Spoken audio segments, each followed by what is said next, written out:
नमस्कार, सत्यदर्शन न्यूज मध्ये आपले स्वागत आहे. मी पायल शहा. एक नजर टाकूया आजच्या ठळक घडामोडीवर. गैबीपीर उर्दू प्राथमिक स्कूल प्रजासत्ताक दिन उत्साहात साजरा.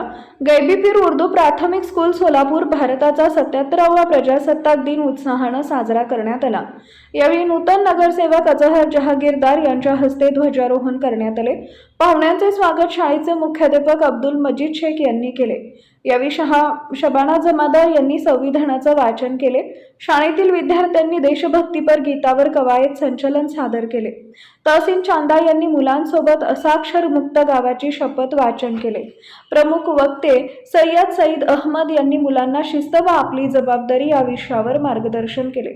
या कार्यक्रमाचे अध्यक्ष हाजी अनीस नदाब तर प्रमुख पाहुणे म्हणून नूतन नगरसेवक अजहर हुंडेकरी, अजहर जहागीरदार, अनिसा शेख, शोएब चौधरी, डॉक्टर इम्तियाज शेख, समाजसेवक अयूब शेख, संस्थेचे अध्यक्ष हाजी केबी नदाब, तौफिक नदाब, सादिक नदाब, परवेज सौदागर, हाजी मुस्ताक कुरेशी, अखलाक शेख, सिराज पटेल, मुबीना मुच्छाले, महबूब शेख आदी उपस्थित होते.